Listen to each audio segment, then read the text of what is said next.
Welcome to the last special edition episode for this series of Taylor Swift, the Tortured Poets Department, the Anthology, here on Grounded Spirits Podcast, a place where we're learning how to stay rooted while flying high. I'm your host, Laura Lynn, and we are looking at the last 4 songs. So normally we've been doing 3, but it's a 31 track album, not a 30. So this one we're going to do track 28, Peter, track 29, The Bolter, track 30, Robin, and track 31, The Manuscript.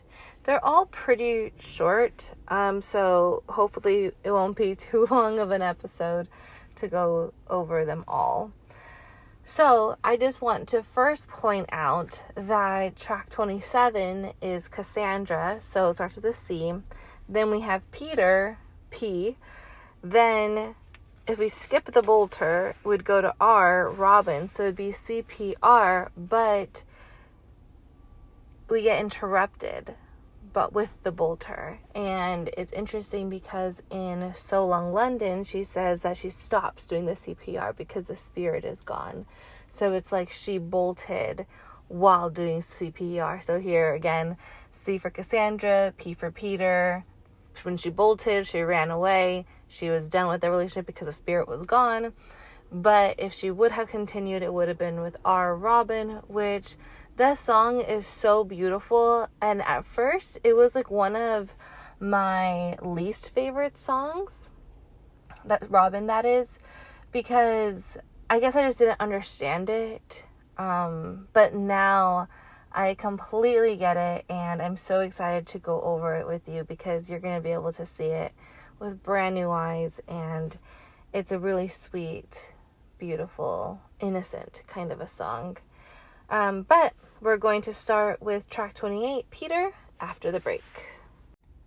So it's interesting because a lot of country songs, well, I think just songs in general, right, are about Peter Pan.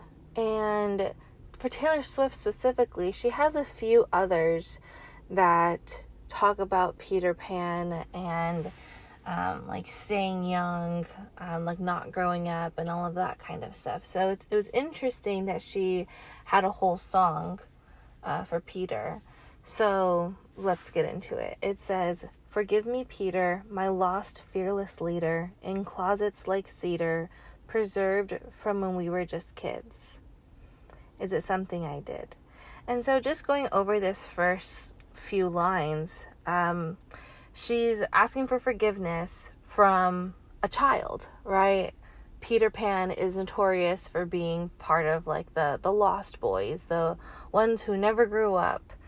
And it's interesting because she also talks about like in Fresh Out the Slammer, she talks about like going back to her house, like her childhood home, and then also in that song she talks about like the swing set where she used to imagine putting rings on her finger, wanting to get married. But here she's asking for forgiveness from Peter because she didn't wait for him. So she calls him my lost fearless leader. So again, alluding to the Lost Boys. But fearless leader is, I think that's also part of like that Sagittarius that we've been talking about throughout the entire series here, that she wants the wildness, she wants all of that, but she also knows how to balance that wild child energy with her becoming a full-fledged adult. And then the in closets like cedar, I think that this like refers kind of like the Lion, the Witch, and the Wardrobe, where it's like the wardrobe is made of wood, and it's through the wardrobe that they enter this fantastical land. And it's the same thing here with Peter. So preserved when we were just kids, they used to play in the closet. And it's interesting because this is also in 7 from Folklore, where I thought in that song that she was like something that like I was in the closet, or you were in the closet, somebody was in the closet, and I thought it had to do with like coming out of the closet, like being like coming out as gay. But I think it's more of like just like playing like kids just playing in the closet, not necessarily having to do with sexuality or identity, but just like having fun, like playing hide and go seek kind of a thing. And then, is it something I did? This line kind of threw me, because she's saying sorry, but then she blames it on herself. But I feel like you would know if you did something, because that's why you're saying, forgive me, Peter, right? But so let's just keep reading. It says, the goddess of timing once found us beguiling. And beguiling means enchanting. So the goddess of timing, I wonder if there actually is a goddess who's about timing. So I'm going to look it up, because I know there's Saturn, who is the god of time, but I don't know if there's like a woman counterpart, because if it is talking about Saturn in a feminine way, that's going to change everything. So I put it into ChatGPT, and this is what came out. So there are goddesses of timing. Anake, I hope I said that right. Ananke. She says that the personification of an inevitability, compulsion, necessity. So she is associated with the force of destiny and inescapable nature of fate and time. Hore, the goddess of seasons and the natural order of time. Originally, they were the goddesses of the natural order of justice. Later, they became associated with the hours of the day. So that was in Greek mythology. And then in Roman mythology, Avam, the personification of eternity and the ages. And then in Hindu mythology, Kali is often associated with time and change. Kali represents the force of time that brings both destruction and rebirth. Then I wrote any association with Peter Pan, and this is the interesting part. It said that Tinkerbell could be considered the goddess of time, because it is through her pixie dust that they're able to fly.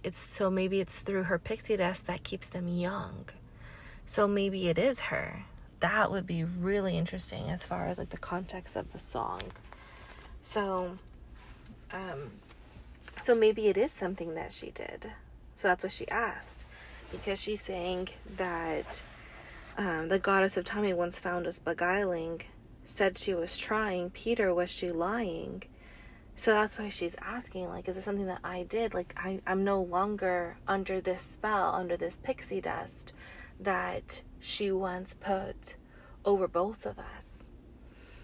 My ribs get the feeling she did. And this is so, and I keep saying so interesting. It's so interesting, because it is so interesting that the ribs, so Rumi, who was a 13th century Persian poet, if you're in the spiritual community, you've come across Rumi, maybe like a quote on Instagram, or you've actually read his work or something, because he gets really metaphysical. He really understands how the universe kind of works. He has like really deep insights with that. I actually quoted him in my book, Monterey, and it's interesting too, because he's the only person that I quoted. All the other quotes, I created them myself. But the one that he came up with was just so powerful, and it was just like the perfect quote to describe what I was talking about in the book. And so yeah, I just think that it's interesting that now he keeps popping up in my work. But anyway, the point here is that Rumi said that our ribs are like a bird cage for our heart, and our heart is the body of our soul. He didn't say that last part. That last part comes from my own research. But he did say the part about the ribs, and that the heart wants to get out and go back home to the Creator. But our meat suit, our bodies are keeping it captive. And I think that's what's so important about freedom of the soul, is to allow the soul to actually control our actions, because so many of our actions are controlled by society, by people-pleasing tendencies, by the social desirability effect, where you're just doing something because you think that people will like it, or think people will be impressed by it, but in all honesty, people don't really care. So it all just comes back to what Taylor has been trying to tell us throughout this entire album is, you're damned if you do, you're damned if you don't, so you might as well do what you truly want. And the you there would be the soul. So here what she's saying is, my ribs get the feeling she did. It makes it seem like her soul knew that she had to grow up and that she couldn't be in this wonderland, how she explains it in 1989. She couldn't be in this wonderland with him anymore. She had to grow up. She had to leave. And it says, I didn't want to come down. I thought it was just goodbye for now. So I think, again, that's why she's asking, is it something I did? And it is something that she did. She grew up, and he didn't. Then the next line is the chorus. It says, you said you were going to grow up, then you were going to come find me. And she says that 3 times. Words from the mouths of babes. Promises, oceans deep, but never to keep, oh, never to keep. So what she's saying here is that these words are coming from our mouths when we were children, we were babies, basically. And they're oceans deep. Like, we had all of these promises. We like, when she was saying earlier, like when we were in the closet, that we were playing around when we were kids, like we had all these promises, we had all these ideas and notions of how our lives would turn out. And so the promises were oceans deep, and they were real, you know, like they were real promises. And I'm sure we all had that, you know, we all had somebody from our past when we were younger where we did create this make-believe life when we were adults. But now that we're adults, rarely do we still even talk to them, right? So she's saying, like, yeah, like they were promises, they were all of this, but they were never to keep. Like, we knew we were going to grow up. But the thing is that I actually did. I actually grew up. But with you, you didn't. You said you were going to grow up and you were going to come find me. But you never did. So I had to move on. I had no choice, really. And then it goes into, are you still a mind reader, a natural scene stealer? I've heard great things, Peter, but life was always easier on you than it was on me.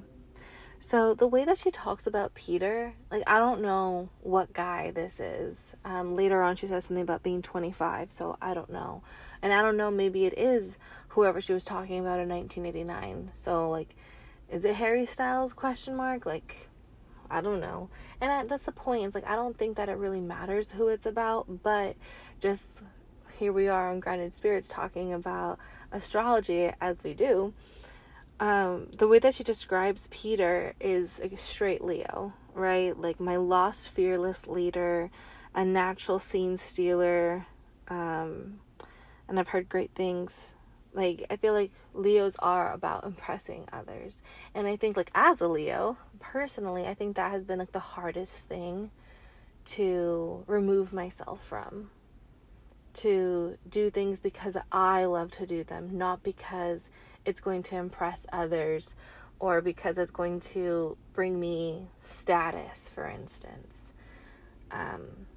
Anyway, so she's heard great things about him. So she's like asking, like, this, like, it's like she's catching up with like a childhood friend. Life has always been easier on you than it was on me. So again, this is talking about all the asylum that you wouldn't last an hour in the asylum where they raised me, that she feels like she's had a hard life. And it's true, right? Her debut album came out in 2006. So almost 20 years of her feeling like she's had to fight tooth and nail to stay on top. But look, she's still here. People have tried and tried and tried to bring her down, and it hasn't worked. She's still here, you know, and I feel like she's at the best she's ever been. And I think that this is just the beginning. Like, that's what the wild thing is. Like, I feel like this is just the beginning for her. She's going to keep rising and keep growing and keep evolving as a person, as an artist, as a lover. And I'm really excited for her. But anyway, here she's saying, like, he's had a good life.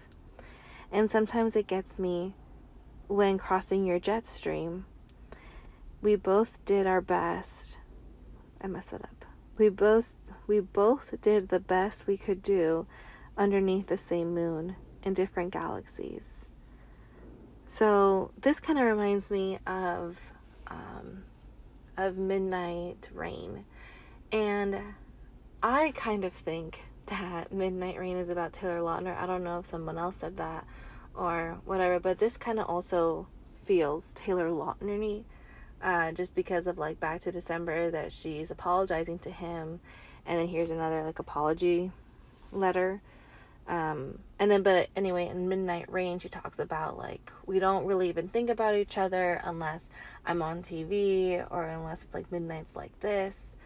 And so the same thing, like she's talking about here, like we did the best we could do underneath the same moon in different galaxies. Like we're so separated from where we were, but we still belong on the same planet, you know, like we're both still humans, so we both still have these connections. And I didn't want to hang around. We said it was just goodbye for now. And then she goes into the chorus again. So then after the chorus, which she repeats word for word, she goes into the bridge and she says, I won't confess that I waited, but I let the lamp burn. As the men masqueraded, I'd hope you'd return. And so this part here, she's saying that like men masquerading is that people have fooled her, that men have put on this facade, and through all of that, she was hoping that he would come back. And so talking about the last verse, like when she'd cross his jet stream or whatever, is that they're together but separate. It's like these two souls. Oh, with that invisible line that she talks about in, I believe it's Folklore. And I know that song she was talking about Joe and like how beautiful like their relationship was, that there was this line that was always connecting them. But I think that we have a lot of lines that connect us to a lot of people from our past, people like good and bad, you know, like some of them are like beautiful golden lines that bring us together with people from our past. Even if we never talk to them ever again, like there's still that connection that if we were to pick up the phone, they would answer and they would love us, but we know that it's just not the right time, and so we don't call them. But I think that's what she's saying here, that she always hoped that he would return, but she's confessing that she didn't wait for him and that she let the lamp burn. She let that flame burn out. With your feet on the ground, tell me all. Oh, so I hoped you'd return with your feet on the ground. Tell me all that you've learned, 'cause love's never lost when perspective is earned. And you said you'd come get me, but you were 25, and the shelf life of those fantasies has expired. So here she's saying like they had to go their separate ways. And again, I'm saying her with this guy, but we know that she likes to make up stories. So it could just be this guy and this girl who had to get separated for whatever reason. You know, people just grow up and leave the small town, but you still have this connection. I think that's what this song is all about, is having that connection. And I don't necessarily think this is like a caging. I think this is more of like a bond. But if we were to compare this to Gabrielle Souchon, who was a 17th century early modern philosopher, she would say that any bond is restricting your freedom, because the fact that, like, let's just say that this is a real person, right? The fact that Taylor Swift is still thinking about this guy years later means that she's not fully free, like her heart's not fully free to go out and explore with other people, because she's always hoping that this guy would return. I think that's going a little much. I wouldn't necessarily agree with that, because I think that it is possible to hold on to people from our pasts and still give it our all in a new relationship. I don't think that you need to block everybody that you've ever talked to have a beautiful, healthy relationship in the present. But that could just be a personal belief. But I love this line, 'cause love's never lost when perspective is earned. Because I think it just means like, instead, like how do I say this?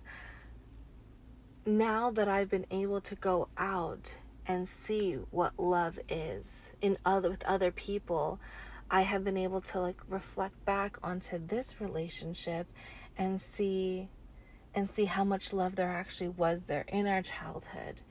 and the promises that we made, the words from the mouths of babes, right? That there was something there, and it was beautiful, even if we were just kids. And then here's the part that I don't really get, where she says, and you said you would come get me, but you were 25. So I don't know if she's trying to say that they were kids when this first started, but then when he turned 25, he should have come back to get her. But because he didn't, it meant to her that he didn't grow up. And then the next line is, and the shelf life of those fantasies has expired. Lost to the Lost Boys chapter of your life. Forgive me, Peter. Please know that I tried to hold on to the days when you were mine. But the woman who sits by the window has turned out the light. So I think she's the woman that has turned off the light. That like this isn't your home anymore. And I understand that, so I hope that you do too. Because after he turned 25 and he didn't come get her, the shelf life has expired. So it's just like cans or whatever. Once it's expired, like, you're not supposed to eat them. You're supposed to just get rid of them. And I feel like that's what she's doing here with this guy. Lost to the Lost Boys chapter of your life. Like, I was part of that Lost Boys chapter of your life when we were kids. But I actually grew up and you have yet to. And then she sings the chorus again. You said you were going to grow up and then you were going to come find me. She says it 3 times, and then words of the mouths of babes, promises oceans deep, but never to keep. So it's kind of sad, no? How we can make all these promises to somebody. And when you make the promise, you full-heartedly believe it. But just because you make a promise doesn't necessarily mean that it's actually going to come true. Because you were young, and you're not that same person anymore. So yeah, this is one of my favorite songs. I love this song so much.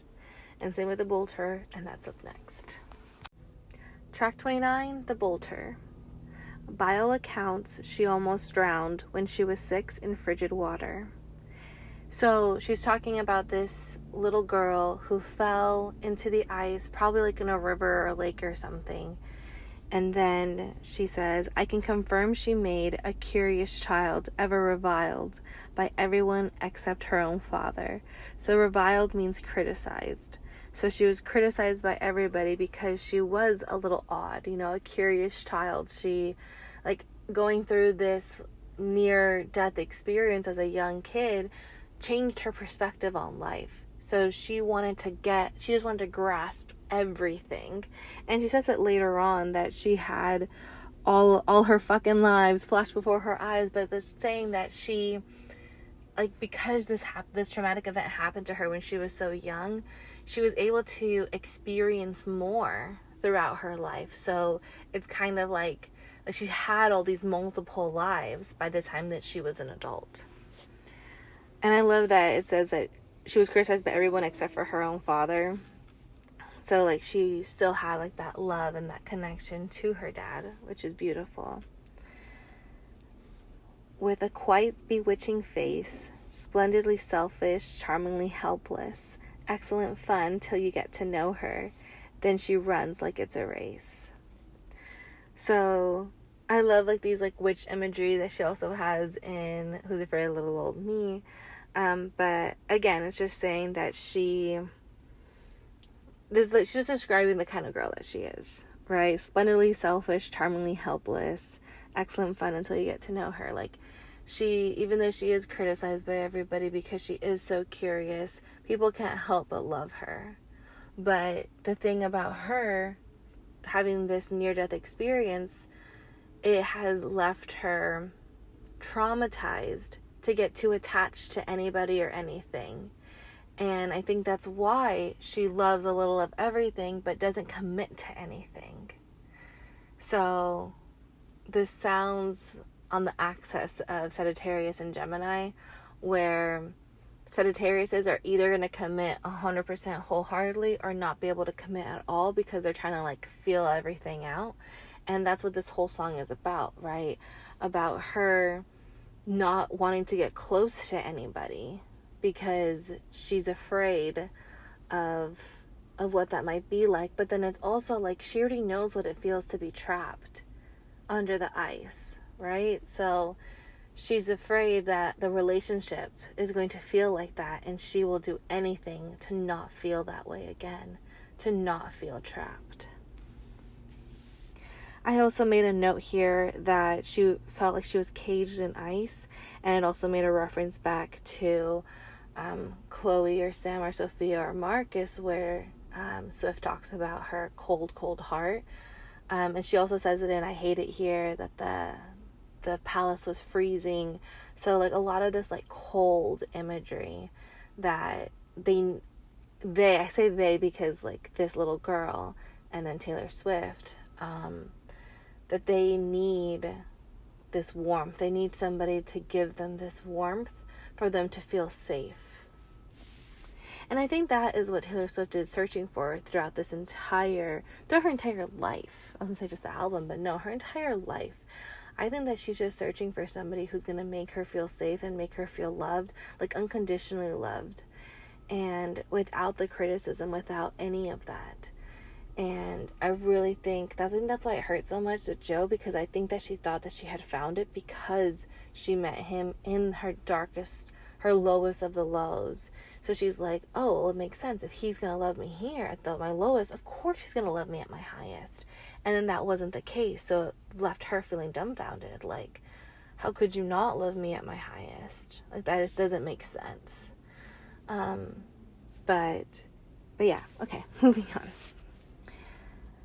I think I have to read this part again because it's not going to make sense. Okay. By all accounts, she almost drowned when she was 6 in frigid water, and I can confirm she made a curious child ever reviled by everybody except her own father. Quite a bewitching face, splendidly selfish, charmingly helpless, excellent fun till you get to know her. Then she runs like it's a race. So again, the bolter. Behind her back, her best mates laughed, and they nicknamed her the bolter. So again, with the laughing, that Taylor knows what it feels like to be laughed at. And I think that's like why it's like a prevalent theme throughout the entire album, whether she's the one that's laughing at them or she's getting laughed at. I believe it's in Who's Afraid of Little Me. She's like, oh, we can all just sit around and laugh until I cry. So like she knows how much it hurts, but here she is talking about it. Behind her back, her best mates laughed, and they nicknamed her the bolter. Because, yeah, okay, moving on. So here's the chorus. It says, started with a kiss, oh, we must stop meeting like this. So this is in quotes saying that this is what the guy's telling her. But it always ends up with a town car speeding out the drive one evening. So this reminds me of Getaway Car. I'm in a getaway car at the motel bar, gonna grab the key. That was the last time you ever saw me. So it's like bolting out of the relationship with that too. Okay, so here she says, ended with a slam of a door, then he'll call her a whore, wish he wouldn't be sore, but as she was leaving, it felt like breathing. So they start with a kiss, then like, oh, we must stop meeting like this. Let's actually make this into something serious. But it always ends up with a town car speeding out the drive one evening, ended with the slam of the door. So they went out on the town, they got in a fight, sped away. So again, with the getaway car. Then he'll call her a whore, wish he wouldn't be sore. So he's upset, so he's going to call her names. But so then that's like, but I feel it's like what Swift is saying here is that like she'll provoke these guys to act in this way so that she has an excuse to run. So that's what it says. But as she was leaving, it felt like breathing. All of her fucking lives flashed before her eyes. It feels like the time she fell through the ice, then came out alive. So she knows that she can survive anything, but she doesn't want to experience that again. So that's why it feels like that. but she knows that she's going to be okay. He was a cad, wanted her bad, just like any good trophy hunter. And a cad is somebody who, it's like an old-fashioned word, and it's just somebody who just behaves dishonorably, especially towards women. They're selfish, unprincipled, they're deceitful, untrustworthy, lacks respect. I'm reading this from ChatGPT, because I didn't know what that was, I had to look it up. But yeah, so he was a cad, wanted her bad, just like any good trophy hunter, and she liked the way it tastes, taming a bear, making him care, watching him jump, then pulling him under. So this is reminiscent of I can fix him, no really I can. Like she wants the challenge, she wants that. But I feel like it's also, I think as women, we always want to fix him, you know? Like I feel like that's like what we're programmed to do.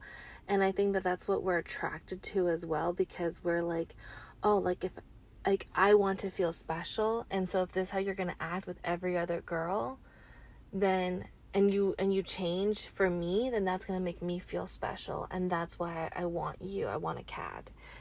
And I think that's the same thing that is the theme of the song, if I can fix him, no really I can. But I think that I think it's also like a trauma response. Like I think that she chooses these guys so that she has an out. Because if he was kind and caring towards her, she wouldn't have it out and she would be stuck in this relationship. And I feel like that is what would make her feel like she was pulled into the ice again. And at first blush, this is fate. When it's all roses, portrait poses, Central Park Lake in tiny rowboats. What a charming Saturday. That's when she sees the tiniest leaks down in the floorboards, and she just knows she must bolt.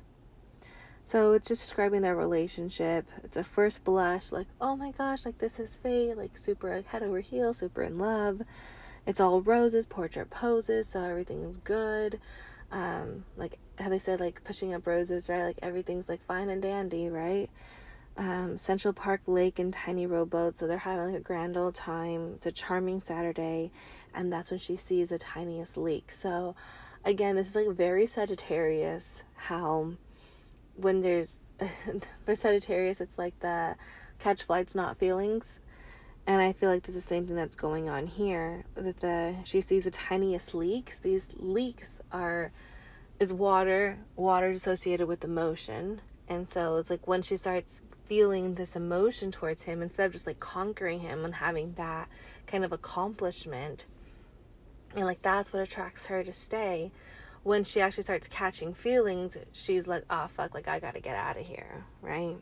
So that's when she sees the tiniest leaks down in the floorboards, and she just knows she must bolt.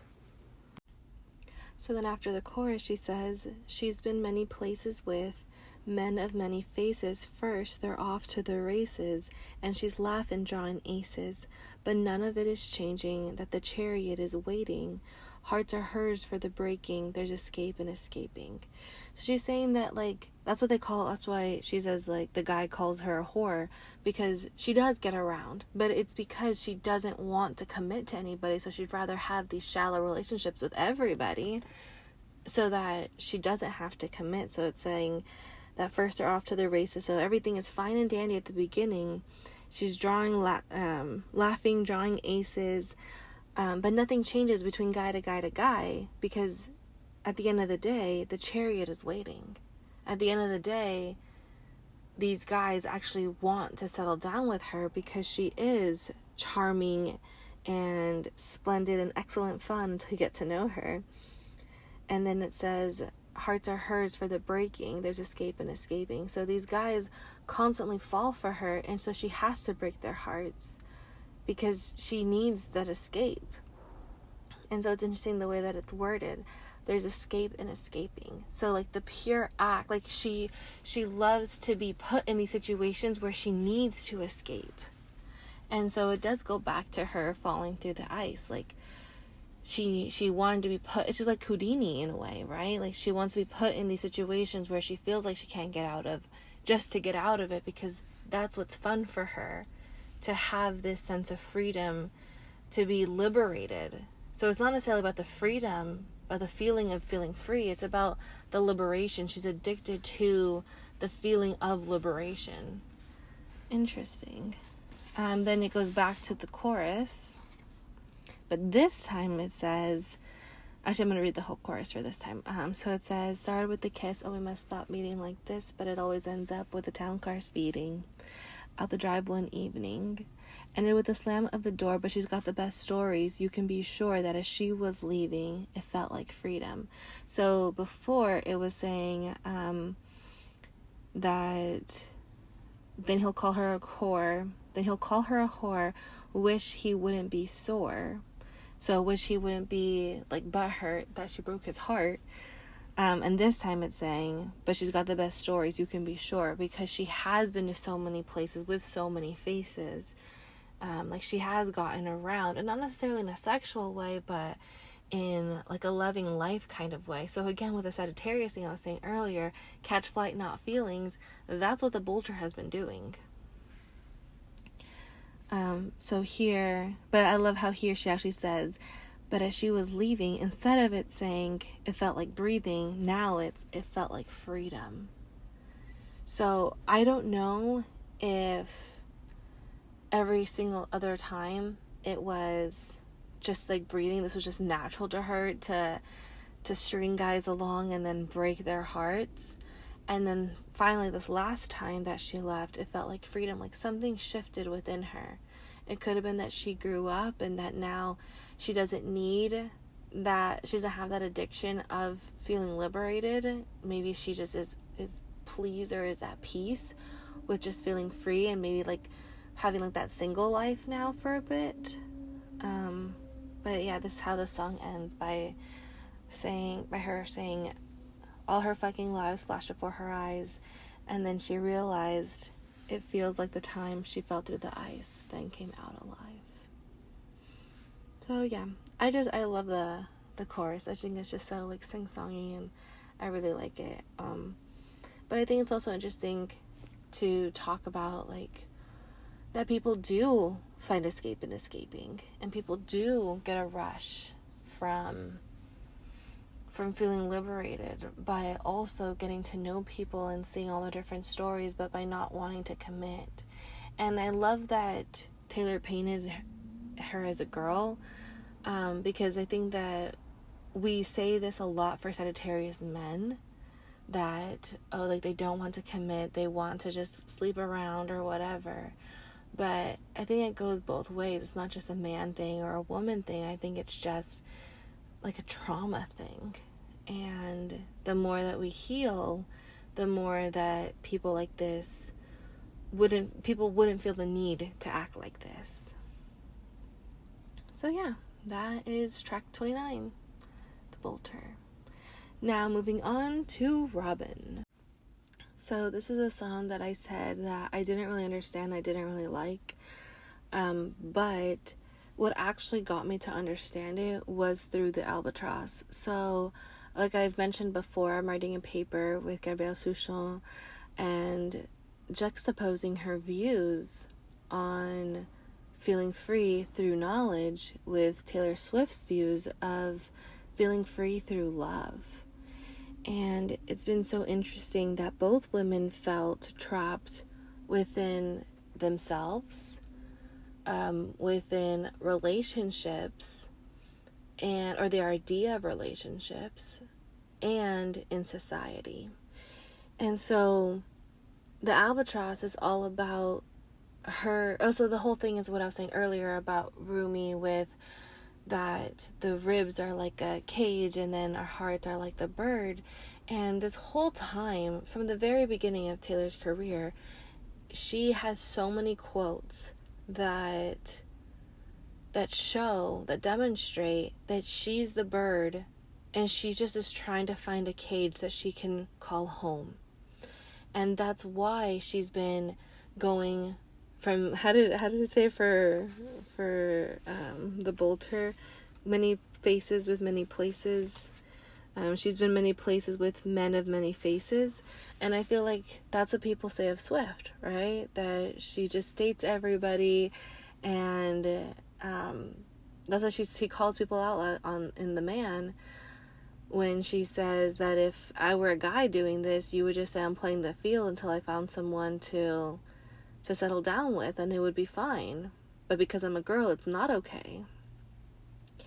And I feel like that's a great characterization of what she has been doing. Swift is a bird, and it's not just Swift, like all girls are birds. And I've really been working on trying to figure out how this works for gay couples. Like, does one have to be the bird and one the cage, or can there be two cages together or two birds together? When we look into nature, birds don't need a cage, right? Birds can they build their own nest, right? They don't need a cage to come home to. But I think as humans, we do need a cage to come home to. Something that's sturdy and that can't be broken, it can't be washed away like a nest would. And so I think, that's what Taylor has been trying to do this whole time, is try to find a cage that was A, worthy of her, but B, that could provide her with what she needed, with what she needs, that unconditional love, and having that respect for her to have the bird cage, but to leave it unlocked so that her as a bird, she can fly in and out as she pleases, with, again, respect to the cage. Nikola Tesla says that he's so depressed.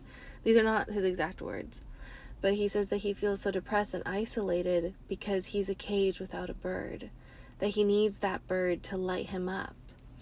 And it's interesting because there's posts on Instagram all the time that say, like, if you give a woman a house, she'll make it into a home. If you give a woman meat, she'll make you a dinner. Like, and I feel like that's like the bird is like that spirit, that the man is the one that provides and the woman is the one that makes it better. Not makes it better necessarily, but that can create something new out of the supplies.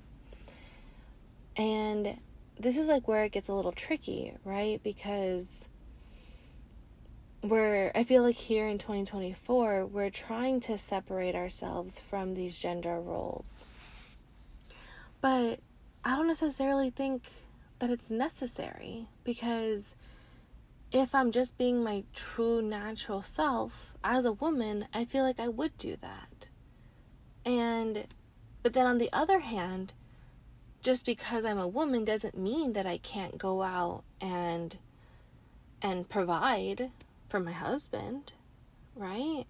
So this is what I've been like grappling with. Like, maybe it's that women are naturally the birds and men are naturally the cage, but that doesn't mean that they have to be the cage 100% of the time, or that women have to be a bird 100% of the time.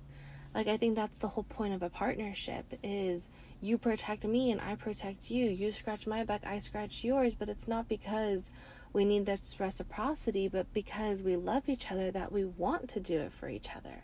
We want to provide for each other, and we want to protect each other. And we want to fill our lives up with life, with spirit. It just reminded me of, in the prophecy, she says, I'm just surrounded by spaces of grayish, and that she just needs that color. She needs that bird. So she's saying, like, I can create the spaces, I can be the cage, like, give me a bird. And I'm not sure if in this song with Robin, if she's the bird in search of a cage, or if this is her saying that she can be the cage and now she's looking for her bird. So let's get into it. It says, long may you reign, you're an animal, you are bloodthirsty. Out window panes, talking utter nonsense, you have no idea. So throughout many of her songs, she talks about reigning or her ruling, or there's crowns or castles. She talks a lot of this like royalty kind of imagery. And I wanted to point that out in the prophecy, I believe it is, where she says that, or I think it's the alchemy actually. Yeah, for sure it's the alchemy, where she says that that child's play back in school, like it's all forgiven under my rule. That I think what it means is that she and Travis knew each other before, but it was just child's play. And now she's saying it's all forgiven, like it's all cool, like who are we to stop the alchemy? Like if we belong together, we belong together. So I'm forgiving you under my rule, under my, now that I'm back in charge, now that I'm at my highest again, I feel like there's no ill will, no harm, no foul type thing with him. But here I feel like she's talking, I don't know about to herself or to somebody, but somebody is in this cage. And so she's saying, like, long may you reign, because you're an animal, you're bloodthirsty, out of window panes, talking utter nonsense, you have no idea. So it's like you are in this cage where you could talk all the smack that you want, and I don't know, is it Kanye? I don't know. But someone's talking all this smack, this utter nonsense. But it doesn't even matter, because you have no idea, because you don't even know what it's like to be in the real world, because you are in this cage. And then she goes on to say, strings tied to levers, slowed down, clocks tethered. So strings tied to levers, it sounds like those kinds of, man, what are they called? It's like, I want to say like Goldstein's machines or something like that, Rubenstein's machines. But regardless, I'm sure you've seen it on Instagram or YouTube or wherever, where everything is tied to different things. And so when you hit the balloon, then it'll push down some dominoes, and then that will do the next step, and then the next step, but then it toasts your bread for you or something.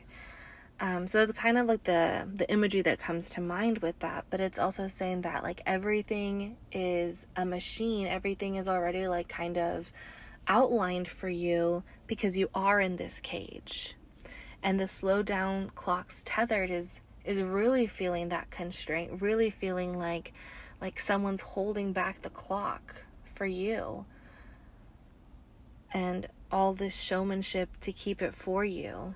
So that's a part that I don't really get, because it kind of sounds like she's saying like they're putting this person into a cage, but in sweetness. And then way to go, tiger, higher and higher, wilder. So again, with that wild stuff, and lighter for you. So it's like we're keeping you in this cage where we're doing all of this so that you have no idea, but this is all for you so that you can fly high, so that you can. Maybe it reminds me kind of like what she was talking about in the alchemy with the hospital, that she's like, I'm back, I'm stronger, better than ever. Maybe it's something along those lines, that she had to go into this cage. So maybe it is talking about Joe, that she had to be caged up in this relationship, or it could be that she's feeling caged up in this music industry, but because she's in this cage, that's what is allowing her to have this sort of freedom.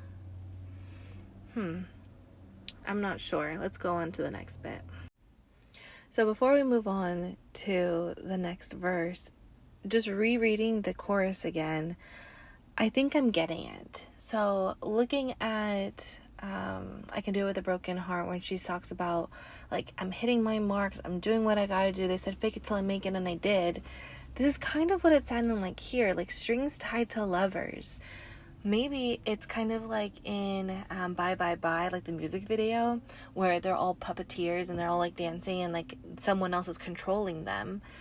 And like slow down clocks tethered, all the showmanship. So showmanship is about performance, to keep it for you. So like someone is, like people say like, oh, we're controlling you in sweetness so that you can fly higher and higher, wilder and lighter, but that it's not true. So interesting, because at first, remember in what's it called, track 10, Who's Afraid of Little Old Me, she talks about like, oh, don't worry folks, we took out all her teeth. that's like how it's saying at the beginning, long may you reign, you're an animal, you're bloodthirsty, out a window pane sucking utter nonsense, you have no idea that this is how people may enter, or no, this is what people become once they're in the music industry, that they have to become bloodthirsty. They have to have this ambitious spirit for them to be able to succeed in this industry. And so then people have to tie them down. Like the music industry, they have to tie these people down to keep it for you in sweetness. Way to go, tiger. Higher and higher, wilder and lighter. So what's interesting is that she never uses the word robin in this song at all. So I looked it up, and craziness. This is what I love about Taylor Swift, though, is that everything that she does is so purposeful. That it's incredible. So anyway, robin, so yeah, it means like renewal, rebirth, hope, optimism, joy, happiness, change, and growth. Of course, I'm reading this all from ChatGPT, but here's the main part.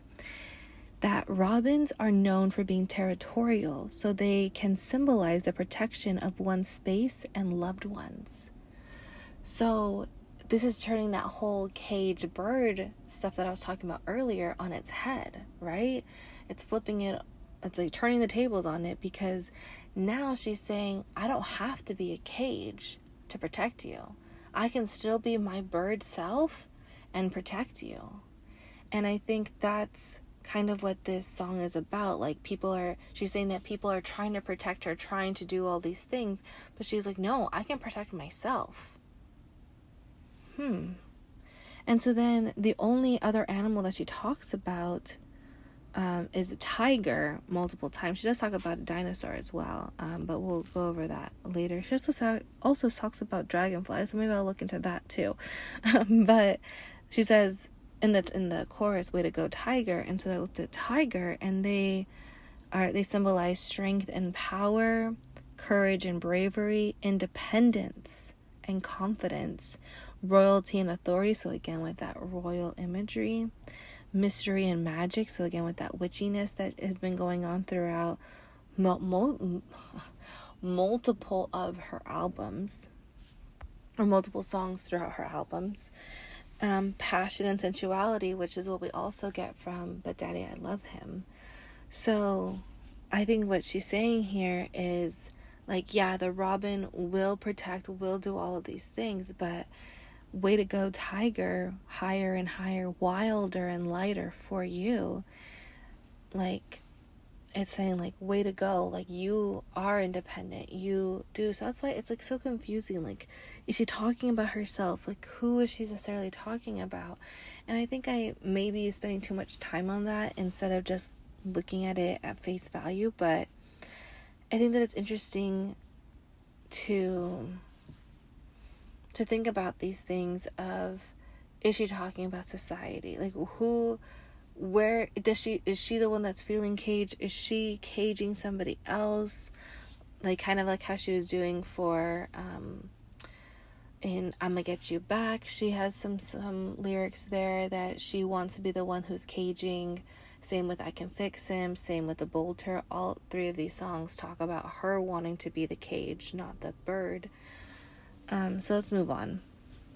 It says, long may you roar at your dinosaurs. You're a just ruler. Covered in mud, you look ridiculous, and you have no idea. So this kind of reminds me of My Boy Only Breaks His Favorite Toys, because she talks about her being a doll up on the shelf with all the other toys, right? Because here, long may you roar at your dinosaurs. So it kind of seems again like they're trapped and they're roaring at beings that are like them in this cage. You're a just ruler, so you're ruling over all the dinosaurs who also are just roaring. So a just ruler is like, you're fair, you're good, you're a good ruler. And she talks about herself as a ruler, like how I mentioned before in the alchemy, like the child's play is all forgiven under my rule.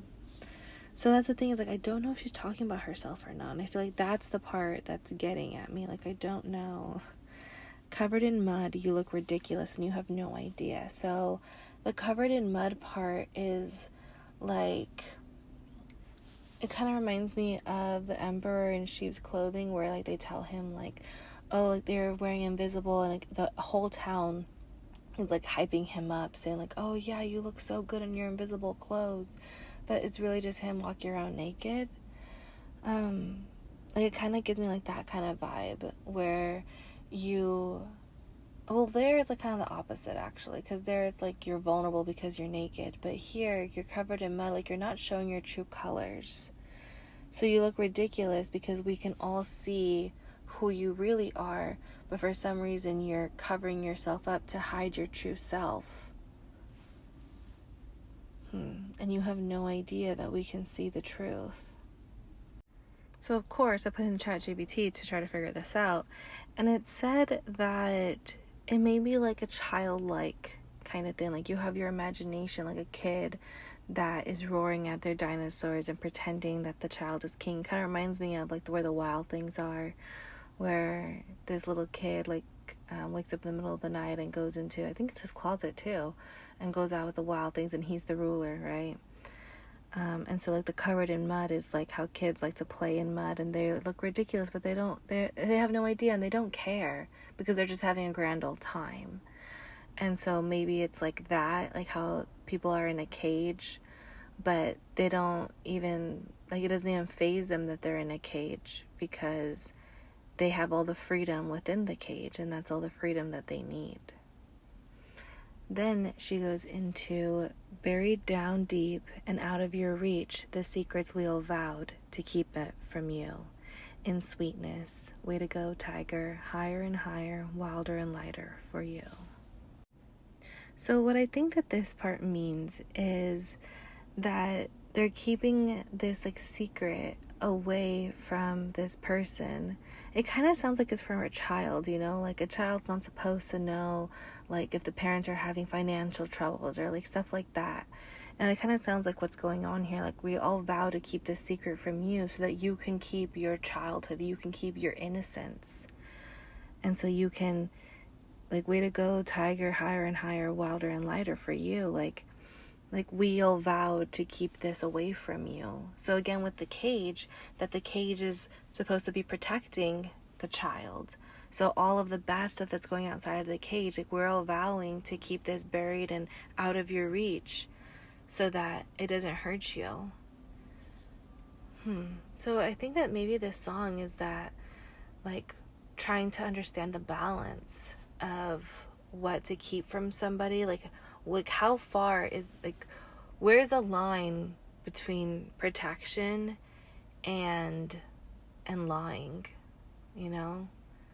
I recently watched The Teenage Kraken on Netflix, and honestly, I think that the mom is just a big fat liar.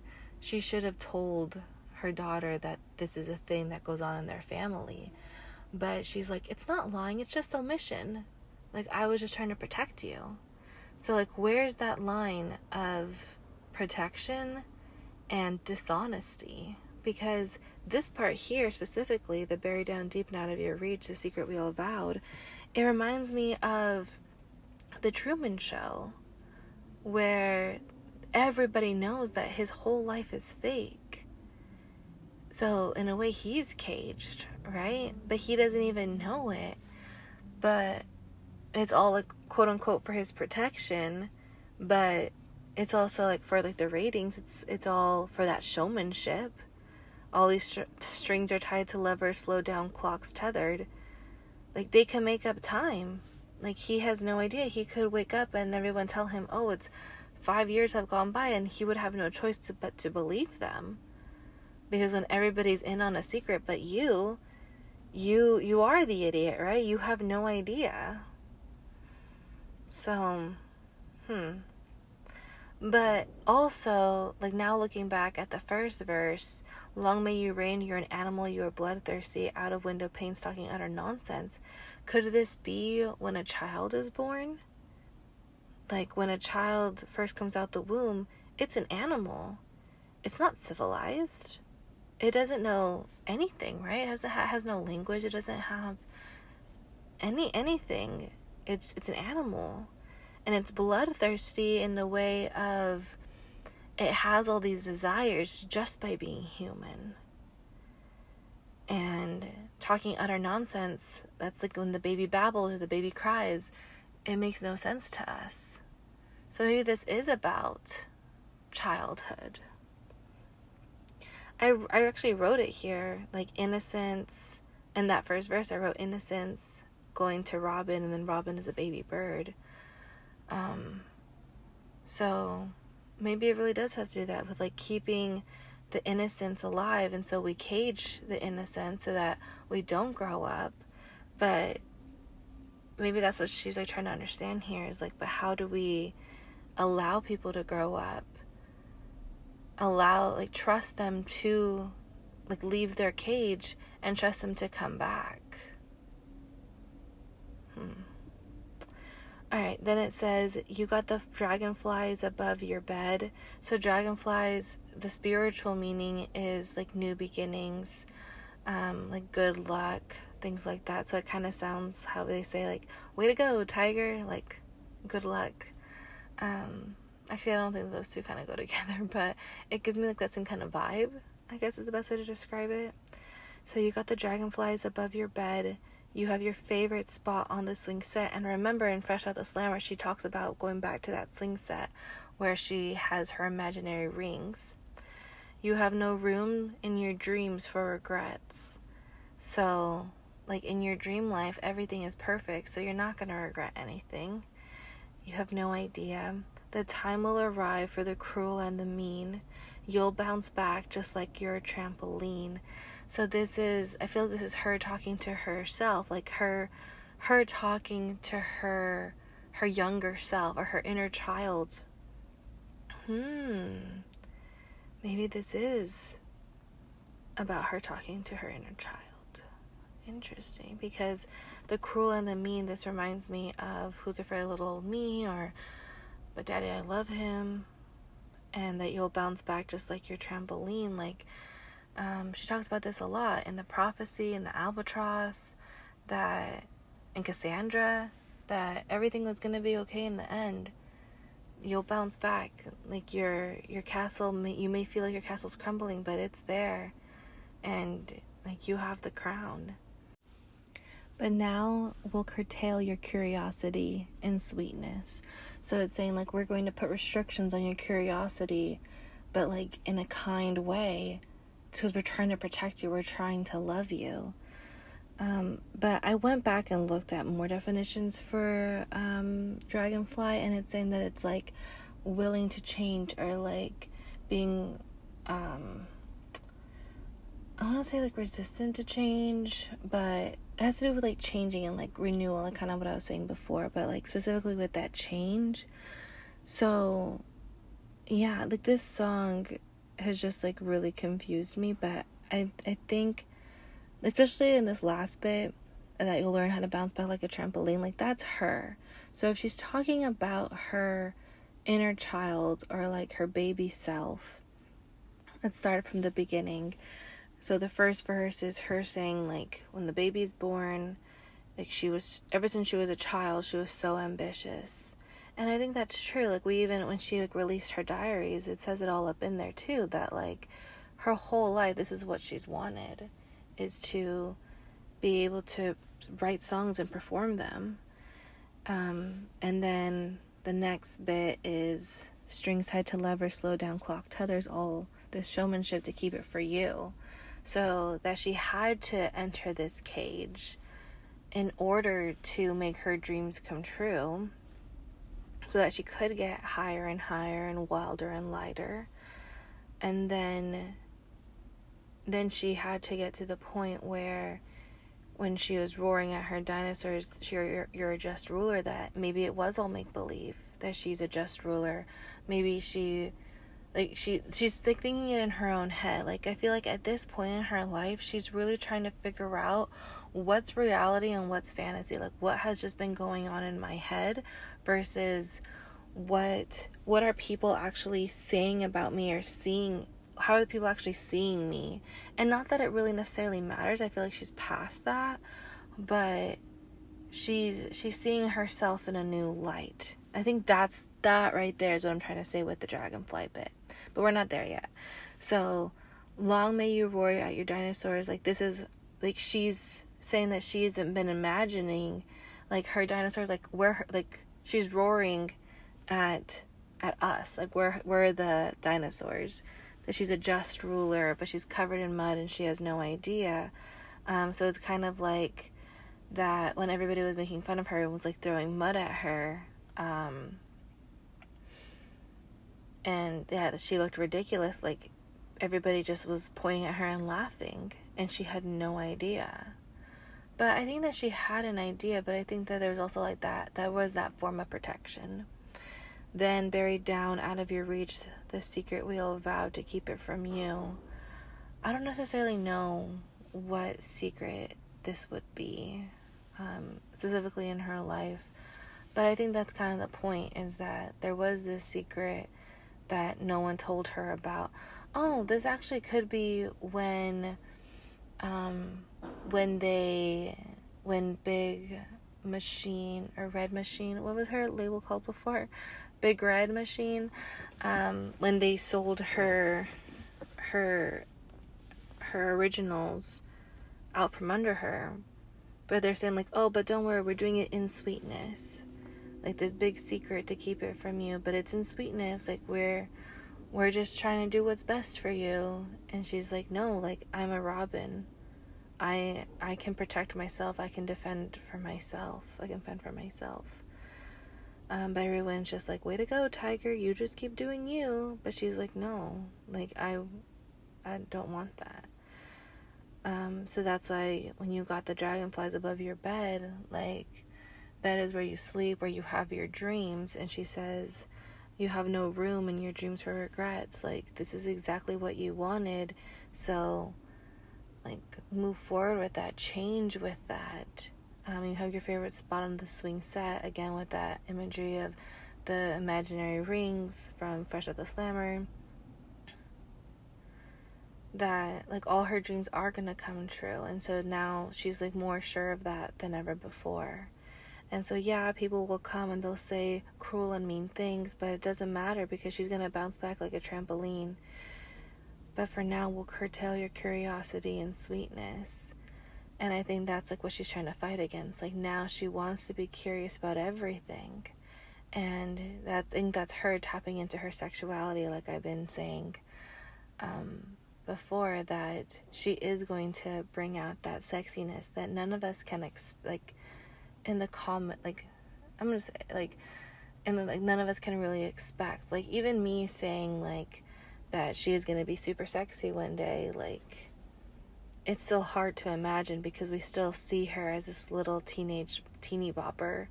But, like, no, she's a woman now, and I think that we all have to allow her to be such.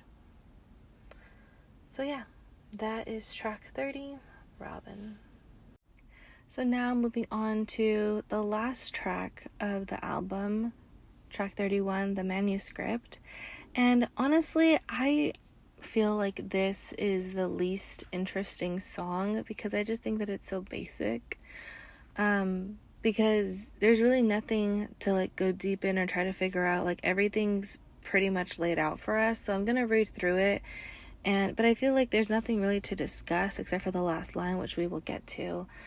So yeah, let's just get into it. It says, now and then she rereads the manuscript of the entire torrid affair. So later in the song, we learn that a professor tells her to write what she knows, and that the only way to be able to move forward is by looking backwards. And so looking backwards, she had an affair with a professor who she kind of thinks that it was not... I don't want to say non-consensual because I definitely think that she consented to it.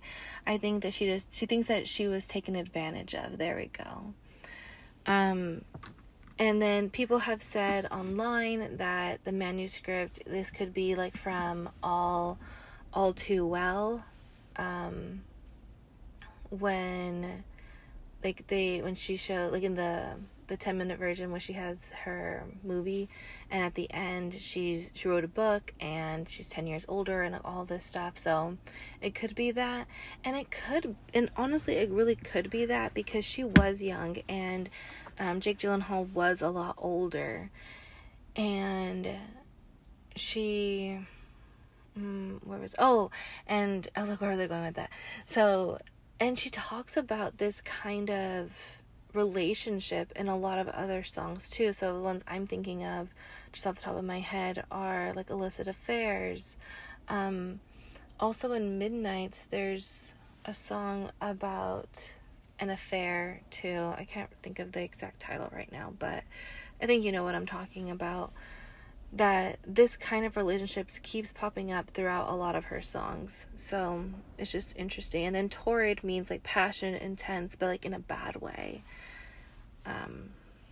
Okay. And so, yeah, so again, just Illicit Affairs, just really quick, how she says, like, don't call me kid, don't call me baby, like, look at this godforsaken mess that you made me. Like, I feel like that song is the voice of this girl. So she continues on. They compare their licenses. He said, I'm not a donor, but I'd give you my heart if you needed it. She rolled her eyes and said, you're a professional. He said, no, just a good Samaritan. He said that if the sex was as good as the conversation was, soon they'd be pushing strollers. But soon it was over. So in the first verse, we get basically how it started and how it ended. Well, not how it ended, but the fact that it ended. So it's like a little flirtation going on, and then straight into sex, and he kind of like promised her in a way, like, I feel like as a young girl, that's what you think when a older guy specifically says, soon we'll be pushing strollers, you believe it. And I think she talks about this in her song 15, that when someone says that they love you, you're gonna believe it because you're 15. So when you're younger, you're more likely to fall for what guys say. In the age of him, she wished she was 30 and made coffee every morning in a French press. Afterwards, she only ate kids' cereal and couldn't sleep unless it was in her mother's bed. So again, like, wanting to act older because the guy that's interested in you is older, but in reality, you're just a kid. And so that's why she's saying that. We'll keep reading. Then she dated boys who were her own age with dartboards on the back of their doors. So in college, it's a very college thing. She thought about how he said, since she was so wise beyond her years, everything had been above board. She wasn't sure. So this is her saying that, like, she did feel taken advantage of because of her youth, and that he should have known better because of his age. But he's saying, like, no, everything was consensual, everything was good, but she's like, no, like, I think you took advantage of me. And the years passed like scenes of a show. So this is like that, looking at the All Too Well, it kind of is reminiscent of that. The professor said to write what you know. Looking backward might be the only way to move forward. And this is very true. I wrote a book called Monterey, and you can find it in my bio on Grounded Spirits, or you can just look it up on Amazon. It's Monterey, but spelled AI instead of EY. And looking backwards was the only way to move forward. I had to write that book in order to fully let go of a past relationship that now, looking back, it wasn't even a relationship. It was really a friendship. But I was just so confused at the time that I didn't know if it was a friendship or a relationship, that I had to write this book out to be able to understand it myself better. So I think that's like what Taylor's talking about here. So looking backward might be the only way to move forward. Then the actors were hitting their marks. So again, with the marks that we were talking about in Robin, we were talking about in I Can Do It With a Broken Heart. And the slow dance was alight with the sparks. And the tears fell in synchronicity with the score. And at last, she knew what the agony had been for. So the book that she wrote is now a play or a movie, I think it's a play though. And now she understands. Now that she sees that the actor's playing them out, now she understands everything. The only thing that's left is the manuscript. One last souvenir from my trip to your shores. Now and then I reread the manuscript, but the story isn't mine anymore. And that's how it ends. That's how the whole album ends, saying, like, I think this is a perfect way to end the album too, because she's saying, like with Joe or with Matt, or with any of the other past relationships she's ever had, that all that's left is that song that she wrote about them. So whether Jake Gyllenhaal or John Mayer or whoever, right? That's the one last souvenir from my trip to your shores. So again, with shores, with that like the water, right? The emotions, like one last visit to those emotions. And now they're in a song and it's done. I don't have to think about it anymore because I was able to understand and categorize my emotions by connecting to them. That I don't have to go back and re-feel those emotions, which is kind of cool because I always wonder that. Does she feel those emotions again every time she sings these songs, especially now that she's on tour? And here's my answer. No, she doesn't have to re-feel those horrible emotions. Well, I wouldn't say horrible, right? Because all emotions are good emotions. Because even the bad ones make us feel alive. But I think that it would take a toll on her emotionally if she did have to relive those memories every time. So here she's saying it's like, it's done, and now and then I reread the manuscript, but the story isn't mine anymore. Now it has taken on a life of its own. And talking about my book, Monterey, like, it's called Monterey, The Passage Through Water. I'm writing the sequel right now, so I just wanted to differentiate if you're listening to this way in the future. But, like, now it's so crazy to me that I have reread that book, my book, 3 to 4 times, and every time I learn something new, and I'm like, how is that possible? How is it possible that I can see this book in a new light when I'm the author? Like, how did I not see it the first time that I wrote? Like, when I wrote it, how did I not understand the way that me 3 years later is understanding this book? And I think that's the beauty of art, is that it kind of like encapsulates the emotions in that piece of art so that you no longer carry it. And then it takes on a life of its own. And so when people read it, they start interpreting it in their own way. And yeah, it takes on a life of its own. Like, look at me here, dissecting her 31 songs to better understand myself and my emotions, and then connect it to Gabrielle Souchon's emotions 400 years before.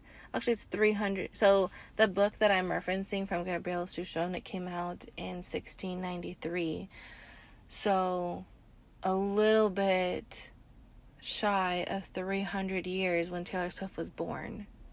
So isn't that like insane that these two women from vastly different backgrounds can have the same emotions and describe them almost identically? But I think that's what's so cool about both of them, is that they both allowed the story to have a life of its own and for people to interpret it as they will. And I think that's what we have to do as artists, that I had a really, really hard time doing for my book, Monterey. I wanted people to know that the book was my life, when it doesn't necessarily have to be. I think that everybody has gone through dark times, and that's what the book is about. And everybody can